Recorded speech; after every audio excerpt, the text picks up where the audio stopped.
Hey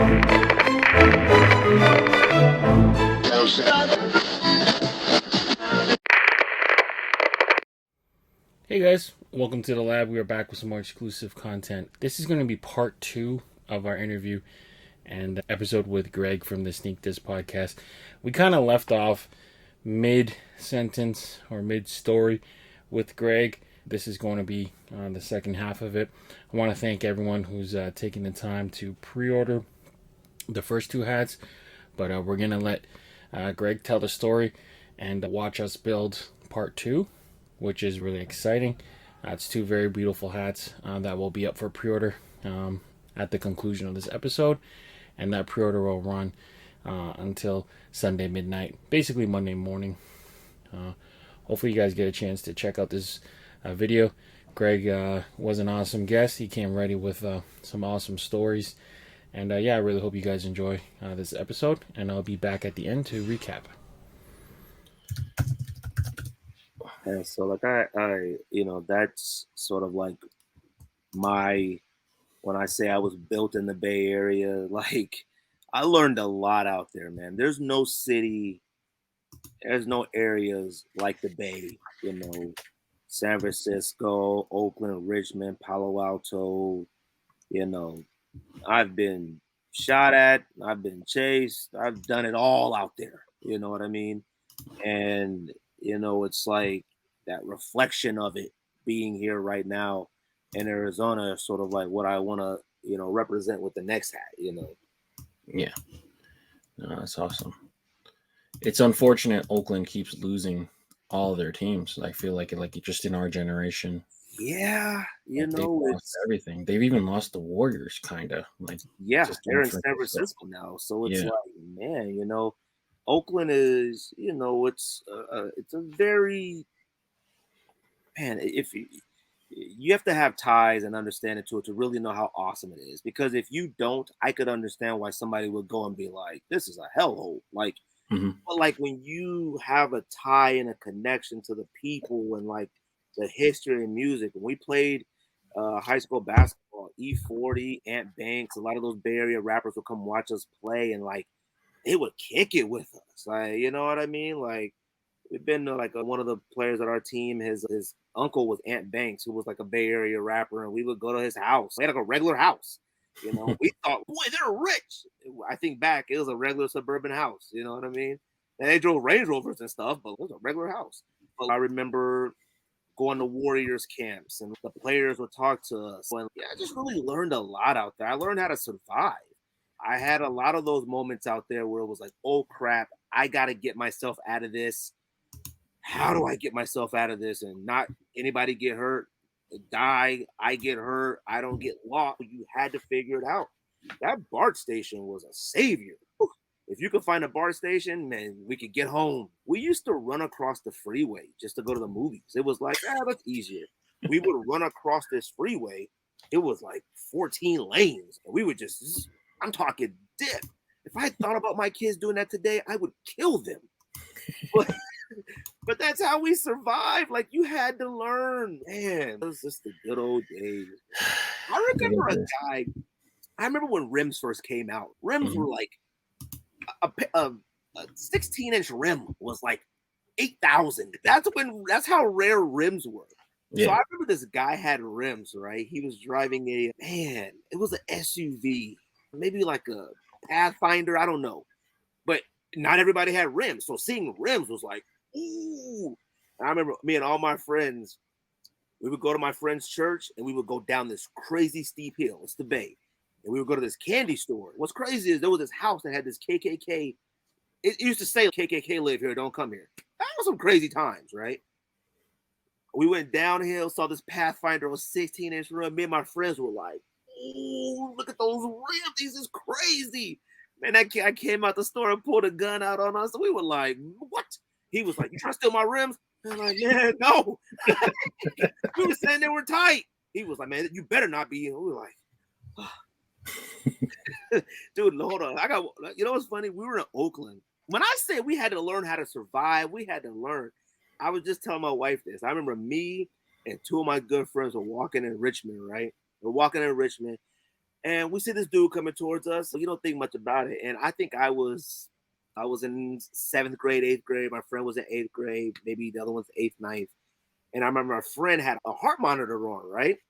But this heart monitor was big. It was like it had a thing, a little battery pack. So like it was big and bulky. So I remember this guy came up to us and he was like, man, give me your money, whatever. He had a gun, right? We were like, what? We didn't know what to do. We were like, hey, man.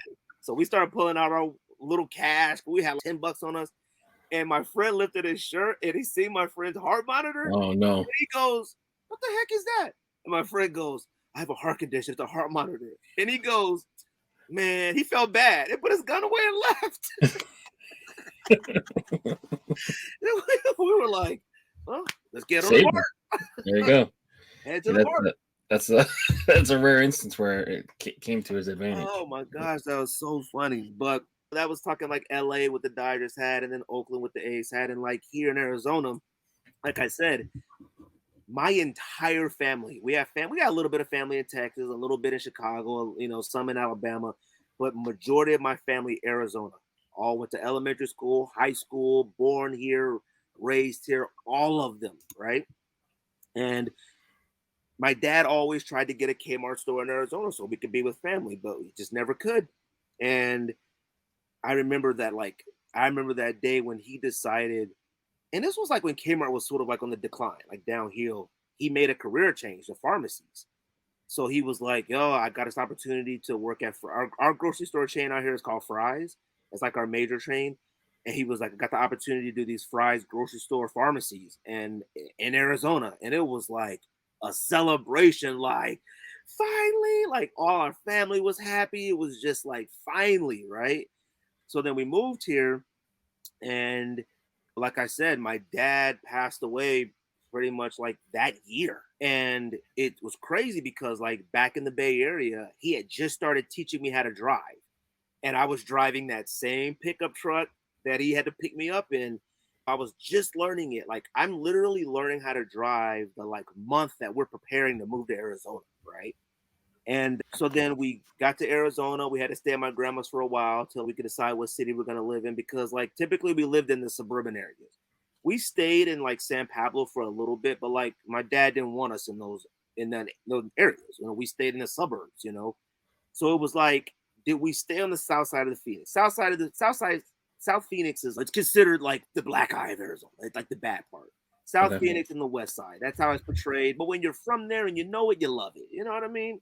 Mm-hmm. But if you're not from here and you come to the south side, I can see why you'd be like, let's get out of here. Yeah. I'm a realist. So then he had continued to teach me how to drive. I had just got my driver's license, and then he had a heart attack, right? Heart attack, was in a coma. This was January during my birthday. It sucked, right? And then, he finally passed away, never woke up out of the coma. And like, I had just got my license, but I had never driven yet. And now I was responsible for my little brother to get him to school, get myself to basketball.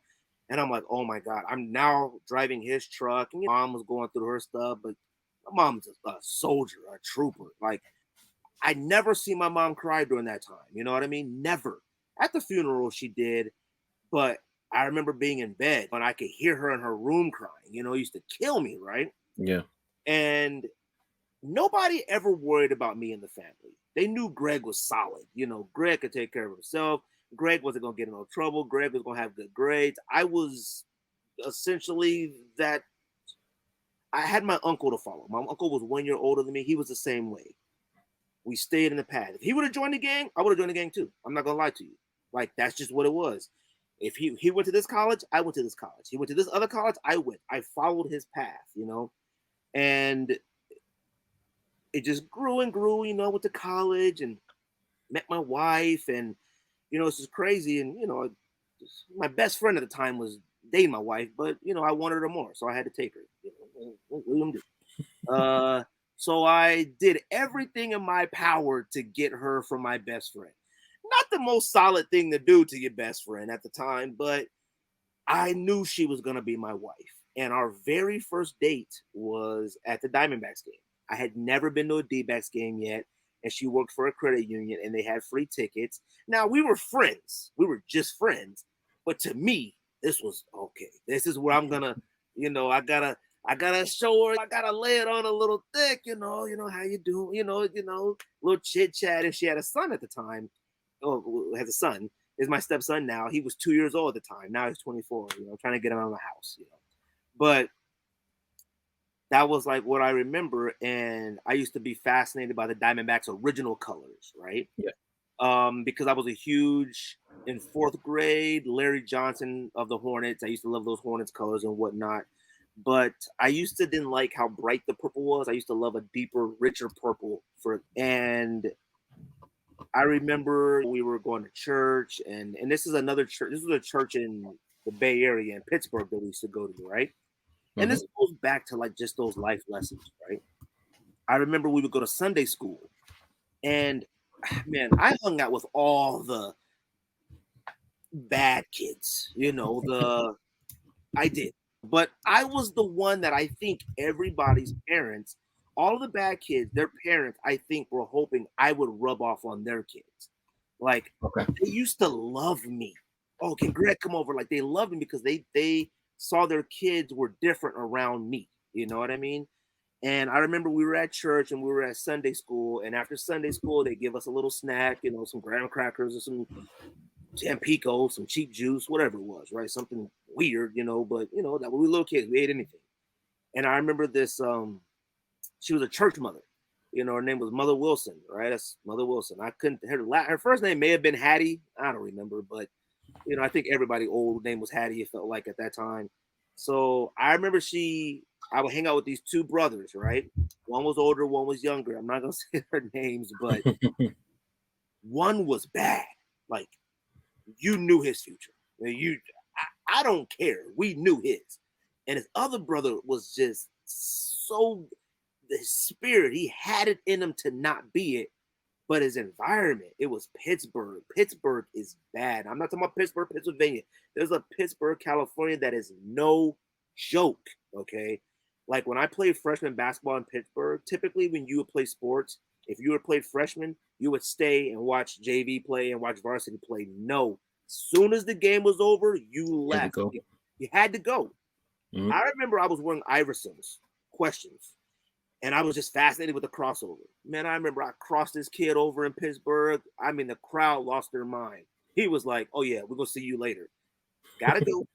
Load the bus up. We got to go because I'm not waiting for him, right? Anyway, so we in Pittsburgh. We had Sunday school. I remember Mother Wilson pulled me to the side, and she goes, I'm not going to say their names, but she said, do not let them dim your light. She said, do you know what the color purple means? And I said, no, it's royalty.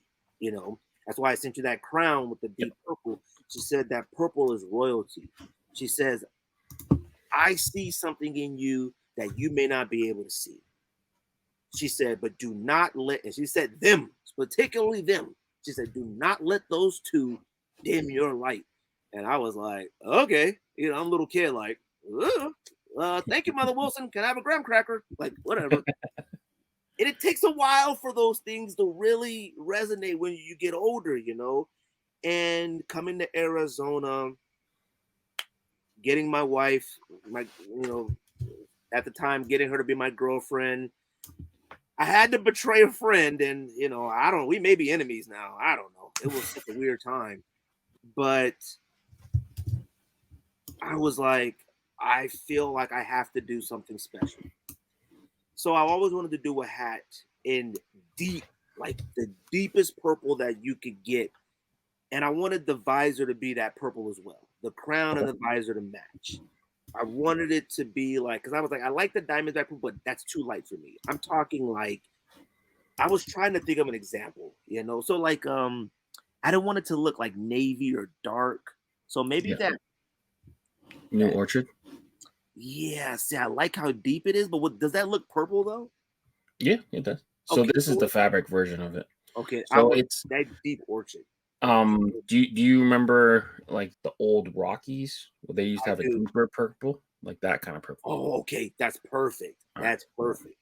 So that one for the crown and the visor, and being out here I had never. Besides the Lakers, I had watched, but I was young them winning championships. I watched the Bulls, and I have watched, but I had never been in a city when the team won the championship. Okay. When I lived in Oregon, the Blazers never won it. They lost to the Bulls. When I lived in California, I watched Lakers and stuff like that. But my Lakers, yeah, I was there for that. But I was now in Arizona, and Arizona was an expansion team when they first started. And then, like, they got better. And that year with Randy Johnson and Luis Gonzalez, and it was just chilling. It was against the Yankees, you know. Craig Counsell, like, oh, man. And I was like, I just remember how excited the city was, right? And, you know, like I said, what I consider my first date with my wife was there, you know. And I talk about, like I said, my dad passed away young. He was 42. No, he was 46, I think. 43? I don't remember. It was a long time ago. Way too young. I think I just graduated high school. You know, it was like, oh, man, it was just crazy. Like, because I'm like, all right, I got to be the man of the house now. And I did. I was able to graduate, go to community college, graduate, go to ASU, university, graduate. And, you know, I followed the steps of my uncle, you know, and after that, got my career. I went to DC and worked for a while. I was going to be a lobbyist on Capitol Hill. I thought I was going to be in politics. I did all these things in my life that I never thought I would be able to do. I got married, I got kids. He didn't get to see his grandkids, you know what I mean? And I just felt accomplished. But I remember when I had bought my house, right? And I remember I was working late like that. And for whatever reason, I worked late at that time. And I remember driving west. I live west of Phoenix. And I remember the sunset. And I think I sent you a picture of that sunset. And it was like a special sunset because it felt like my dad was like there on that drive. I don't know how to explain it. And I'm going to my first house, my house, like I bought for me and my wife and I'm like this, wow. Like I think back to those stories. Like, I mean, I got tons of stories I didn't tell you, but like all those stories of instances where I could have died. I could have been in prison. I could have done something, but now look at me in a vehicle that I own, headed to home to my beautiful wife, headed home to my stepson, and to my house. I wasn't renting, wasn't an apartment, nothing against anything like that for anybody. This was my first house that I bought with my career, my money. And I was able to do that with the lessons that my dad taught me in life. I stayed on the path. I knew what I wanted. I could have easily veered. I got tons of people who their palm tree, their cactus, it started straight and then they branched off into things. And it came really hard to get back to the base. You know what I mean? Mm-hmm. I stayed at the base. I didn't do drugs. I didn't taste alcohol till I was 22. You know, I saw what it did to others and I was like, I can't risk it. I did that, you know? And so I always wanted the Diamondbacks logo. I just remember how big it was for the city. You know what I mean? It was a huge deal, you know, to win a World Series that quick. I think Diamondbacks was started in '96, I think. I think that was it wasn't long. It wasn't long. And you know, they haven't got one since, you know, they're on the up, you know, but you know, it's one of those things that it's not easy to win a World Series that quick. You know, it's like the Knights, you know, going as many Stanley Cups as they had. It's like, what the heck? You know? And then going and beat the Yankees. But you're not just playing anybody. You're playing against Mariano. Oh my God. Yeah. Like, come on. So I was like, you know what? I wanted to represent that royalty. I wanted to represent that accomplishment. So I wanted to see if I could change that D-backs logo to just metallic gold. You know, yeah. We could do that. I don't want it to look like a big blob, but the gold on the deep royal purple, it just makes me feel like I accomplished something. Like I am, and I want everybody to feel this way. And I hope people feel this way about themselves. That's why for our podcast, I always say we're the best sneaker podcast, period. Whether it's true or not, I don't care. That's how I feel. Mm-hmm. That's how you should feel about this. Everybody, what they do should feel like I'm the best. I may not be statistically, it may not, who knows? But to me, with everything I put into the podcast, everything I put into my family, everything I put into my kids, everything I put into my life, I feel like I am the absolute best. People talk to me, I say I'm the best dad of all time. I hope you feel the same way about yourself. I'm the greatest husband of all time. I don't care. That's how I feel. That royal purple, that gold, I like that. Yeah, that gold, the metallic gold, I like that. Like, the Diamondbacks hat to me represents that. It represents that for me and my life. The best. Now, the Diamondbacks the best? No, but Arizona, man, I got everything here. California taught me like that decision making. I could see those people, like those Crips, those Bloods that would talk to us. Some of them were friends, some of them weren't. They would be like, I made that decision at a young age. No thanks. And then went to Oakland, was a little bit more responsible, had a little bit more freedom, became more of that sneaky, made those. I got, no, okay, Greg, nah. Fortunate to get out of situations. I got to make something of myself. Finished high school, 2 colleges. I got my degrees. I started my career. I've only had one job outside of my career. That's how fortunate I've been. And I worked that for about 6 months until my job that I work now currently said, Greg, we got to open it. Come interview. Been there ever since. Awesome. Coming up on 16 years. You know what I mean? So that's rare. That's rare. It's rare. I refuse to leave and go anywhere else. My wife is a realtor and we work really hard. So I've always liked that Diamondbacks A. I'm not a fan of the Diamondback Snakehead or any of the other ones. The DB that turned into a snake was always cool, but the A was that one, Okay. The A was on, I believe, the sleeveless jersey that they wore. Yeah, with the pinstripes. Yeah. They're wearing that this year. I know. I love it. Yeah. I mean, it's all cyclical because like I'm a Raptors fan. So at the time, goofy Raptor, red Raptor logo, everyone thought it was goofy, but like now looking back, it's like people that's really fire. Yeah, people want it back now. So yeah.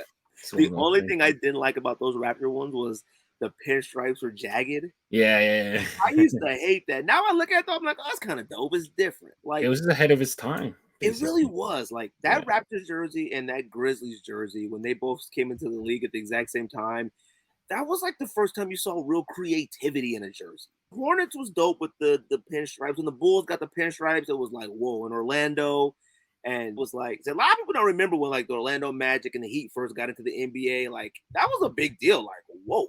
And it was crazy because it was, why did Florida get 2 teams at once? Miami got one, then Orlando got one. I remember Charlotte was an expansion team, and it was crazy. And it was like Larry Johnson was my favorite basketball player. He played for UNLV. That's where I always wanted to go to college. And that was like the few teams that had some creativity in the local. The Lakers was the Celtics was It was green. It was gold, purple. The Spurs was black and like no team. The Blazers was like black, white. It was Rockets at the time was orange and yellow. Anyways, but like I said, that World Series, the World Series patch, like I said, I just remember how special it was to the city of Arizona. And I was glad to be here and be a part of it. You know what I mean? That was my very first baseball World Series anywhere I lived. You know what I mean? And it's probably the best D-backs patch anyway. They got that really big, tall one with the inaugural. You don't like it? It's okay. It's just I think I've seen so many variations of colors in it. Like I saw one the other day. It was black and red, and I was like, nah. Oh. But this people hit you. People hit you with the paws on that because the snake's got the ball in his mouth. So yeah. You can't make too many paws hats. Yeah, I can't have that too many. So, but for this one, I want some gold in it, but I don't want it to look perforated. Like, I'm probably open to anything that you may suggest. All right. So the easy thing to do is to convert the yellow to gold, so it won't look too different. Okay. So we'll do that as a first step. And then we could start subbing out stuff. So the purple we can use either as the outline or we can make the outlines black and then use the purple in the ring here. Let's use the purple in the ring and make the outline black. Yeah. So Let's like try that. That's like an easy. Hold on, I'm gonna make it black first. That's like an easy thing because you're so used to seeing the blocking. Yeah. The way it is. And then the green can be something else. And then the purple would be here. And then the green, because they use this like kind of like teal. Yeah. They also have copper. So you can use the green as the copper if you like. Let's try the copper with it. Okay. So in the mock-up, it may appear to look really similar. Just know that when you get it in hand, it's going to look completely different. Copper to gold, I mean.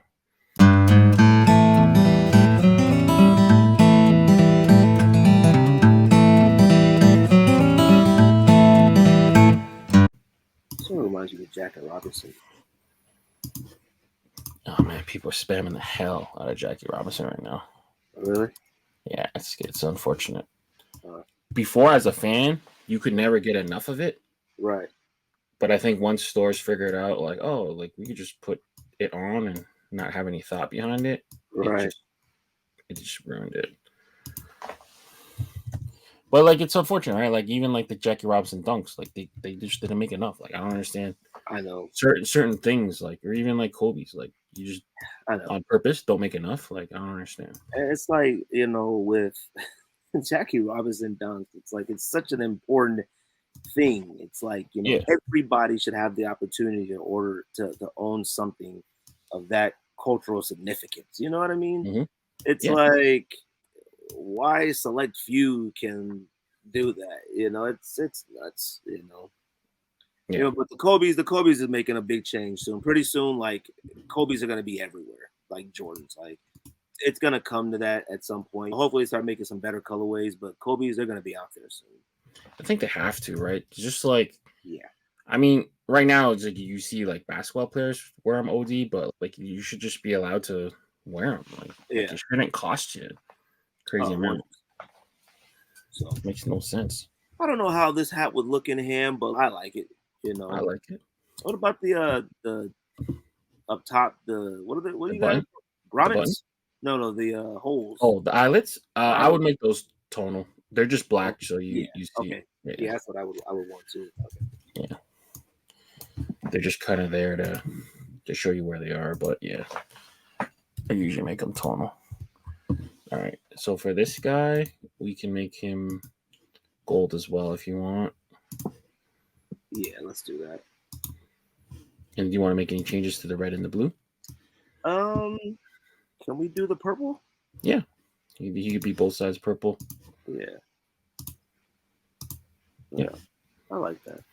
Boom. We just did 3 hats. That's tight. Yeah.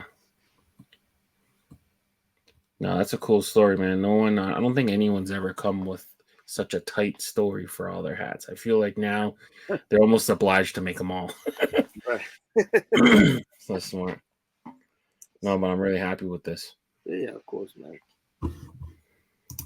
I'm gonna save this. Hat number 3. We're just whizzing by. This is fast?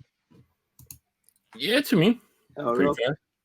Yeah. I always see like in the videos you speed it up, like during the. Well, I speed up like the. Yeah, the some of the parts, but this one I don't think we're gonna need to speed up too much of it. Maybe a little bit of the clicking down there, but for the most part. Do we have time for a fourth one, or? Of course, if you're up for it. I'm up for it. All right, let's do it. And I had thought about something different, but I was like, you know what? I wanted to stick to this with me. So, you know, I talked about on the podcast, me and my wife going to Paris a couple of years back. And you know, I know I talk about it a lot, but it was my first time out of the country. Really? I went to Canada on accident. We just drove too far. It was long ago enough that they let you in just with a driver's license? Yeah, I was in the car with my dad when we were driving. This is when we lived in Oregon and we were driving through Washington, and then somehow we ended up in Canada at the border, and they were like, "What are you doing here?" And we were like, "What the heck?" and we just turned around. So I was in Canada for maybe like 4 minutes. Oh, okay, all right, that don't count. Yeah, then I went to Rocky Point, but in Mexico with my wife and her family. But like, this is Arizona. It's almost like Mexico here. So Yeah, that yeah. wasn't no different. So going to Paris was like, we went to Paris and we went to London and stuff. And it's that, even though my life and everything is still going, we're still building and whatnot, but that was like a really whoa moment for me. You know what I mean? And it's because, like I said, when you finally get somewhere in your life and you accomplish things and you like, when I was in high school, right, I used to always have these moments where I'd be sitting at my desk and I would like look at my hands and I'd be like, what the, like, it was like this outer body thing, it was where it was like, this is what the, like, man, we're humans. Like, and I used to look across the classroom at people and look and be like, man, we're all different people. Like, this is crazy. Some are white, black, Mexican, Asian, short, tall, skinny, fat. Like, it was like, and I would just look at my hands like, man, like, even to this day, like, I'll be driving and like, this is crazy. Like, I don't know why that happens to me. I think it happens to everyone every once in a while. I've definitely had feelings like that. Yeah, like you start thinking about like how stuff connects and yeah, you just start thinking like yeah, universally. You're just like, yeah. boy, like the moon. Like it just Mm-hmm. it's so weird. So when we were in Paris, that was my first vacation ever where I really disconnected from everything. Like usually me and my wife will go to San Francisco, we go to New York, we go here, but you're still tied to things. Like when you're that far away, it ain't no coming back that quick. You know what I mean? It's so when we were there, it felt good to be like this. It felt like this weight of the world was off your shoulder of being an American. You know what I mean? And the sense of like how the country is today. Like it's so divided. Whatever you believe in, it doesn't even gotta be like just politics. It's just topic after topic. You have to choose a side. You know what I mean? You gotta feel this way. If you don't, you gotta feel this way. And it's just everybody wants to be right on everything. When you're a foreigner in another country, you don't know nothing about their politics. You don't know. You're just there to literally enjoy their culture, enjoy their space, enjoy their art, enjoy their creations. I don't know what they're arguing about over there, but it's not my weight. You know what I mean? There were people protesting there. They were having protests, and they were protesting over there, but I didn't know what it was about. I couldn't tell what a word said on any of their posters. I couldn't. It was just like, huh, look at that. I couldn't have an opinion because I didn't speak the language. I'm just walking, eating croissant and coffee. Like, you know, so when we were there, and my wife and her sisters went, right? Now, my wife and sisters, they had a hard life. Both their parents are from Mexico. Their parents crossed the border and built a life for themselves. They struggled, so they had to deal with being poor and stuff like that growing up. And my wife is a very successful realtor. She's one of the top realtors in Arizona. Her sister is in the medical field. She's one of the top people in heart device sales, and her other sister is in the legal in the law part, legal, and all of us are in Paris. And my wife had her son at 16, her sister had her son at 15. Like statistically, none of us are supposed to be in Paris. And I don't mean we're in Paris. We've done enough for ourselves that we can really enjoy Paris. We have an apartment. Put your head out the window, Eiffel Tower. We're not like, hey, save your money. We're going here and spending money. And I did the podcast from out there. I just plugged a little microphone, connected to my phone, and I walked the streets of Paris and talked about it. Yeah. And it's like, holy crap. What if I joined the cruise? What if I hung out with him longer in Oakland? What if my dad wasn't willing to lie to my mom to come get? What if I wouldn't be with my wife? My kids were back staying with my mom. Like everything was perfect in that moment. And I was like, I just felt so proud of us. Like, wow. And mainly my wife. My wife makes those decisions. Hey, we're gonna go to Paris this year, and I'm like, if you say so. She makes it happen. We're going this date, book this. If it was up to me, I'd have sneakers, a bunch of In and Out, and Sour Patch Kids. Like, people always ask me about my look. I'm a very simple guy. You know what I mean? I'm very sort of not simple with all these sneakers, but I have no problem letting my wife take the lead on certain things. I lead here, she leads here. You know, it's a partnership. We're a real team. You know. Yeah. But I'm in Paris and I'm like looking at little kids wearing, no joke, wearing berets and peacoats, and they're holding hands in a row walking to school, little kids. And the college kids are playing soccer right in front of the Eiffel Tower. And like, I'm getting croissants that taste like the hands of God baked them. And we're doing a bike tour and we're riding on original cobblestone, and you can see cannonballs in the building still. And I'm like, what the heck? And then my wife's like, oh, let's go eat at the restaurant that was on Sex and the City. And we're in this Japanese fusion restaurant looking inside Louis Vuitton. Like, why am I here? Why am I so lucky? Why am I so blessed to be here? When I look at Paris, I just feel like the air is fresher. And there's like, so there was a yellow, and I know I didn't send you these colors, but there's a yellow, and it was used in a bison hat. It's like a really pale yellow. Okay. And I viewed that like, it reminds me of Paris. There's a picture of like me and my wife by the Eiffel Tower and the sunset, and it's a little bit yellow. And there's like another picture with like me and her in this alleyway. And I just see tints of yellow there. Like, I just like the way that looks. So for the crown, I've always wanted to use a light yellow that to me represents like Paris. And this time, I do want to use the LA Dodgers. Right, cool. So it might be this, which is a soft yellow. Yeah, it's a soft yellow. It could be that, or it could be what I'm thinking. It might be Vegas gold. So let me pull that too. So you tell me. Yeah, because it was a bison hat that I don't remember where it had released that, and it had a teal bison across it. I think it might be the soft yellow. Okay. Yeah. I like that yellow, the soft yellow. So for that crown, the soft yellow with the traditional Dodgers LA, and I use that Dodgers LA because that's like for me where it started. Yeah, that's your base hat, basically. Yeah, it's like you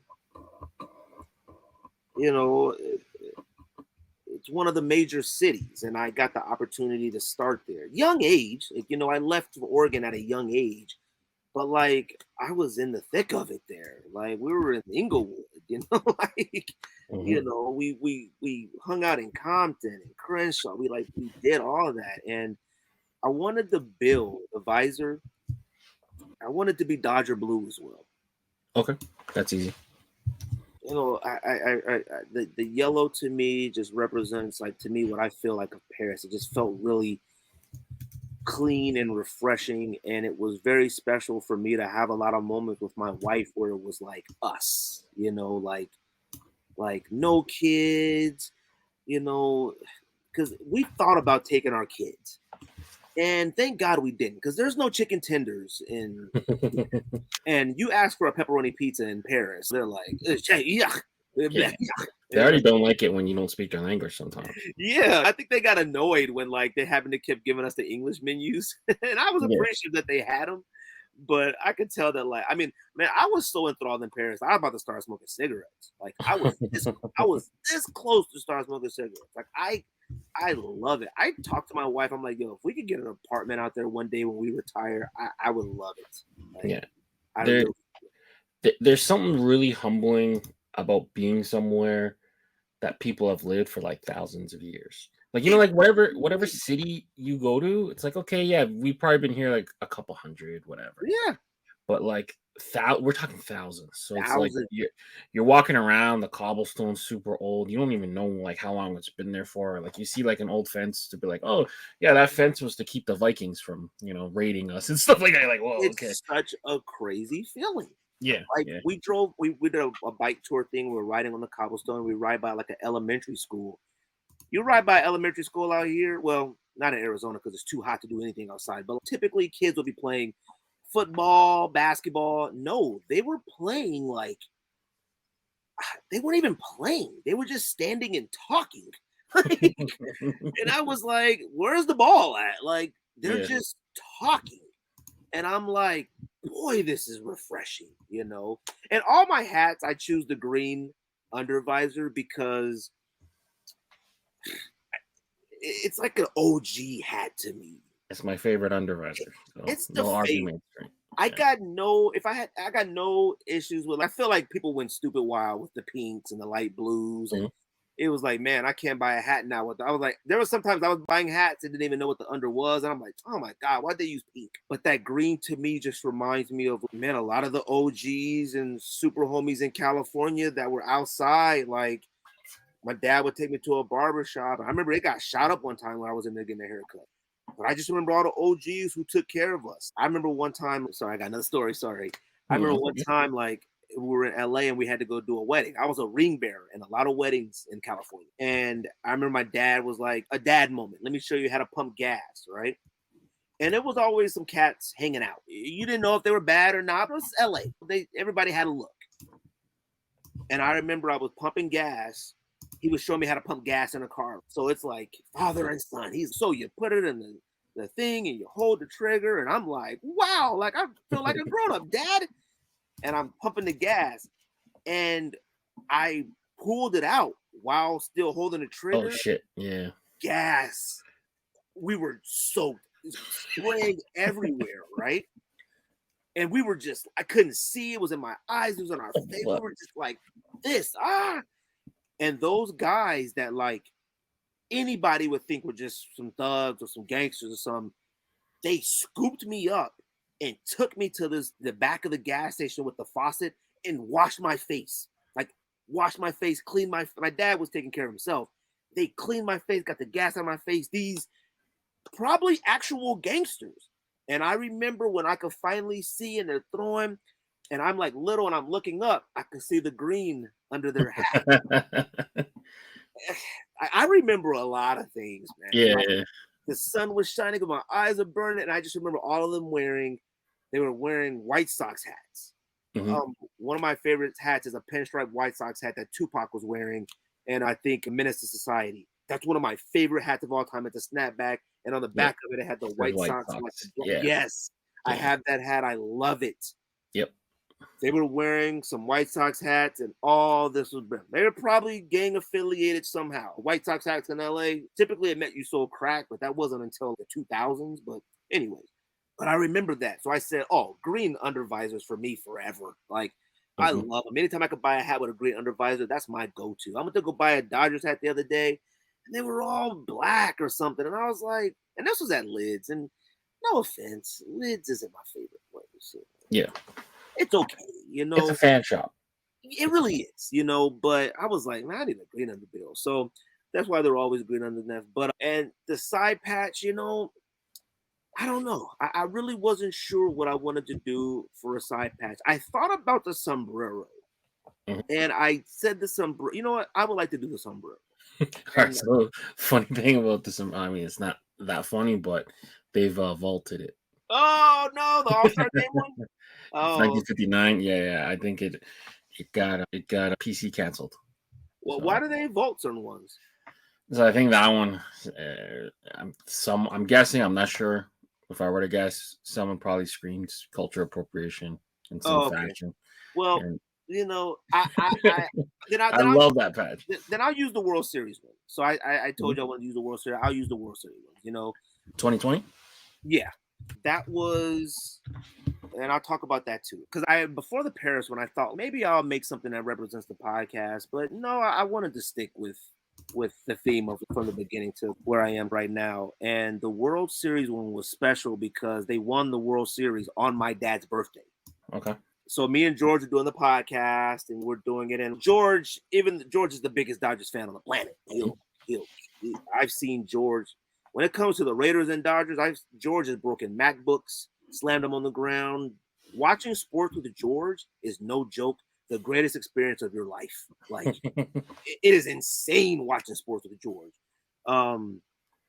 But me and George were doing the podcast, and like, the game was still sort of going on. And like by the time we got home, the Dodgers had won the World Series. And I didn't say anything on the pod about it being my dad's birthday. It was October 27th, and I was like, holy cow.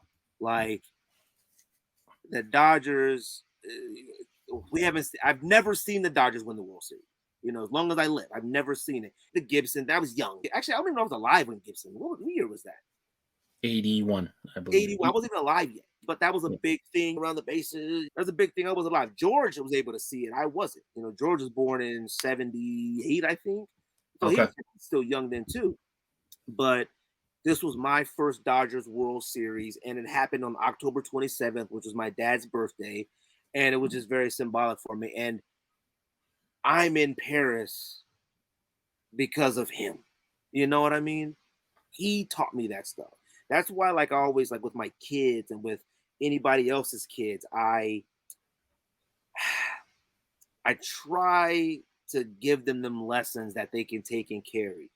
When we were younger, I didn't have a phone. I didn't have a lot of these things that distract me. All I had was TV. But like, you didn't look if when you missed a show on TV back then, you missed it. There was no DVR. It was nothing. If you missed the episode of The Simpsons, and then you go to school, and everybody's like, "Oh, did you watch The Simpsons last night?" If you missed it, then you felt like a lame. Like, no, I didn't. Or you'd have to lie. Oh, yeah. That was when Bart said, "Eat my shorts." Like, you just make up anything, right? But it was like everything sort of coming together with the Dodgers and my dad, and it's like that perfect mix of everything for us. You know what I mean? And I was just so happy that happened then. And I was happy for George. I was happy for the city. And it was just special for me. So I think I would like to leave that one, the traditional colors of from the hat. I think the blue and all that sort of goes good together. And it was outlined in gold, I think. Yep, metallic gold. So, all this like yellow is going to be metallic gold, basically. Yeah, like I think I like that contrast to that. Yeah, and then the blue, the actual blue is like a little oops. It's a little bit darker than how it comes here, but yeah, we'll see it in the final product. Okay. Well, yeah, but I had wanted to use a sombrero because my wife is Mexican and her sisters, and I thought so. Hearing that you said you made the reason why, maybe why they put it in the vault. They don't say it sometimes. They just. I mean, I'll do my best to try to request it, but I already know. Like, we haven't seen. Like, Hat Club will drop some random ones, but that's because they put them in production before they ban them. So anything cultural is just been obliterated. Like, I always figured that it wasn't like a favorite of many people. It kind of looked a little funky sometimes, like. It's the shape of it. I'm a big, when it comes to the side patches, I'm more a fan of the shape of it. You like the big ones. I do. Like, I like the Subway. I like the Subway series, Yankee ones. That was 99s. Yeah, that was a big heavy rotation one. Like in that, the beginning when we first started really paying attention to hat culture. And the 99, the Boston one, I love it. To me, I feel like if you're going to go all out with a side patch, them the ones, to me. Yeah. But the World Series one, for the Dodgers, I always like the size of that one. I have a few hats with it on there, and that was good. The sombrero one, I used to like how big it was, but the shape of it was crazy. Like, it's so a lot of the old patches were really pins. So they never wore these patches anywhere. These were all like press pins. And that was an ID for the journalists and stuff to get to the places. So people started collecting press pins, and it became like a frenzy. But then eventually it became like side patch uniform or a man or whatever. But that's why you see a lot of them. They're just old. Like there's not much to them. It's because they were just enamel pin designs. And then even the older ones, when you would win the World Series, then the logo wouldn't come out till the next year. So you'd use the old one. So that's why some of the old World Series patches have like teams on them and stuff. Okay. It's because the thing didn't come out till the year after. I'm learning stuff. Yeah. How do you want to do the battering here? I think I like to leave it traditional. Okay, I'm cool with that. This is a beautiful hat. Yeah, I think I like to leave it that way. I left the button white because that's normally a Dodger thing. We don't have to do that. But I leave it white. Okay, cool. Yeah. So this is the Paris. Yeah, I remember when you went, it was like a big deal because you never really took much time off. So it was like a thing like, hey, is he gonna take time off or are we not gonna get the show? And then you did the solo shows, which was really cool. Yeah, I was like, I felt like I had to, you know what I mean? And I felt like I had to do it there because I didn't want to lose that feeling coming back. It would have just had become a story. But what was crazy was like there were people that like actually commented and sent me messages and were saying like, bro, you think you're tight now because you went to Paris or you're bragging. I'm like, and I said, I wasn't bragging. I was more of just appreciative of where I come from. And I want that for everybody. Man, like if you have done anything in your life or wherever you come from, and even if you come from privilege, like whatever, you just got to have the opportunity to learn and go somewhere else, man. Like I am trying to, like next year we're going to Italy. Like I'm trying to get somewhere as much as I possibly can because, like I said, my dad died at 42, 43. I'm 40 now. I'm like, uh-oh, like I'm already paranoid about that. You know what I mean? So it's like I feel like I've accomplished so much that he hasn't seen, and I feel like I've accomplished so much that like others haven't. You know that I grew up with. I went to, dang it, how many schools? I think I went to 11, 12, maybe 13 schools because we did a lot of moving, and some schools it was like 1 year here, then we moved different houses. Like I don't have any communication with any of them.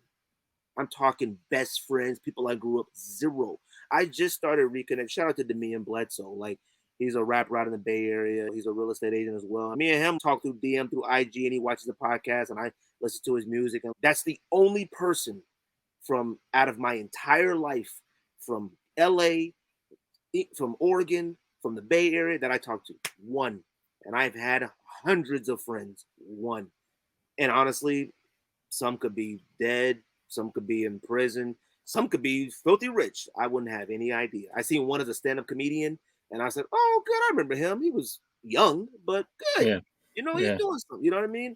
So I'm very appreciative of myself. And man, this platform is dope, man. Like this is awesome.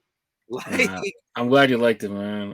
I think this is one of the coolest ideas ever. I'm not even joking. To be able to like I said, man, I thought when we started the podcast, like, what's the first thing you always think? Maybe Nike will send us a pair of sneakers. Maybe nothing. Talk to plenty of people, but nothing has happened. Even like I said, Hat Club. Hat Club is Arizona. And but for you to give me this opportunity to do this, I am truly appreciative of that. Yeah, don't feel too bad about Hat Club. Even for us to be in hat culture, I think I've only gotten like 2 free hats from them ever. Really? Yeah. I don't even need a free hat. I don't even know when they have events here. Well, at least like hey, we got an event going on, pull up. They had not All-Star weekend when they had a Super Bowl. Super Bowl. They had a big thing. Not like I knew about it, just word of mouth, but like, you know, I feel like as somebody with a very good, successful podcast, like, hey, pull up to the Hat Club event. We having an event. Nothing. And I'm like, all right, man. It's talked about a lot. I mean, we don't have to get too much into it on air, but it's they know, or they know what the target is, and a lot of it is like the younger crowd, the TikTokers, and like that. So you know, like I said, it's not I buy Hat Club, I love Hat Club. There's nothing going on from them. It's just one of them things that like, but this right here, this is awesome, and you giving me that opportunity, and I thank you for it. So no, you have been high on my list. Your show has been something I've always wanted to do. I've always wanted to save it so I can get in studio and just kick it with you guys. And yeah, and even just like the peripheral people that are involved in your show, like Andy and Rico, I follow them, and I just feel like I know you guys because just by watching the show. So I mean, and that's how we always want people to feel. Like, you know, me and you've only had communication through DMs, and I got no problem talking free to you. Like to me, we homies now. Like, for sure. Like, and I feel like with the podcast, that how everybody feel like, and people tell me that they say like, man, when I listen to you guys, watch you guys, it feels like I'm talking to like my cousins, like I'm hanging out with the homies. And I'm like, good. You know what I mean? Sometimes it rubs the wrong way. Some people love it, you know, but that's how we do it. And I'm glad it's made its mark in sneaker culture, you know? Yeah, for sure. Yeah, even even in hat culture, I think there was some crossover. Like you had mentioned, J Tips being on your show, Pierre being on your show, Justin being on your show. Yeah. T Mark, I think T Mark did it too, right? No, he hasn't. No? Okay. I don't think he likes me. I don't know why.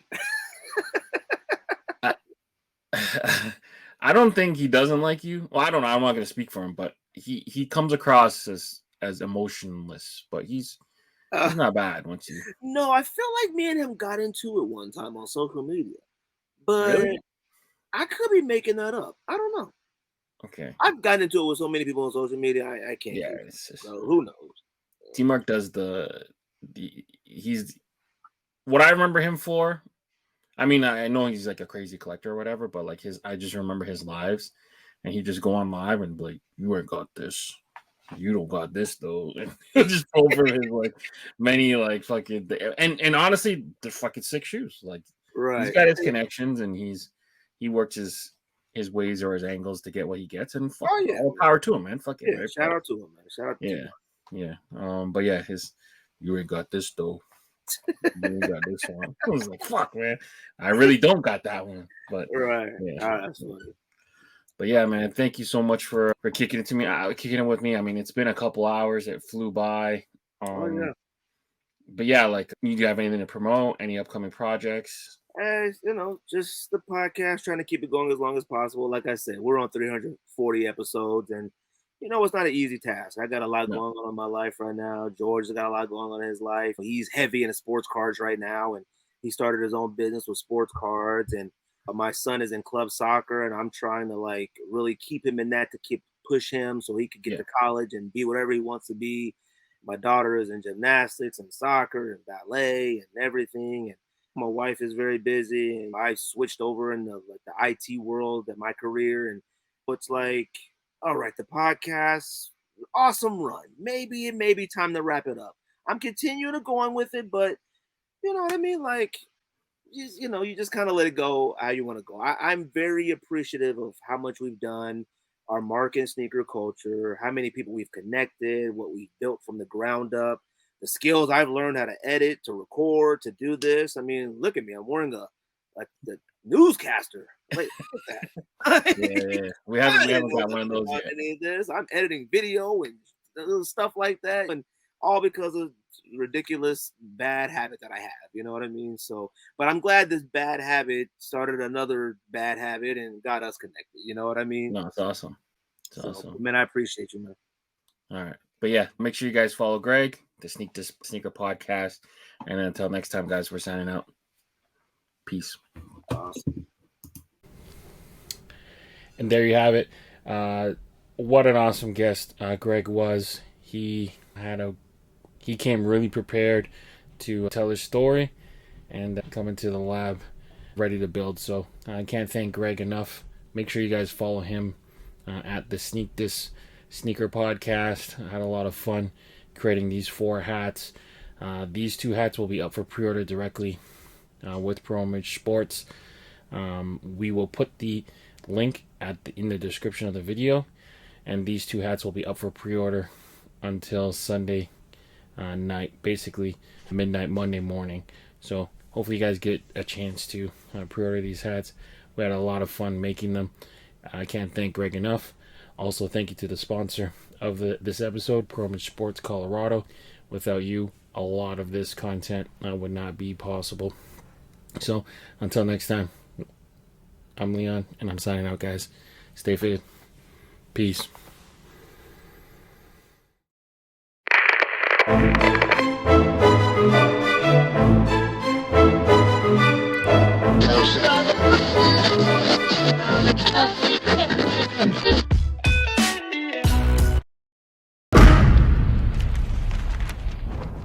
Brought to you by VFTV.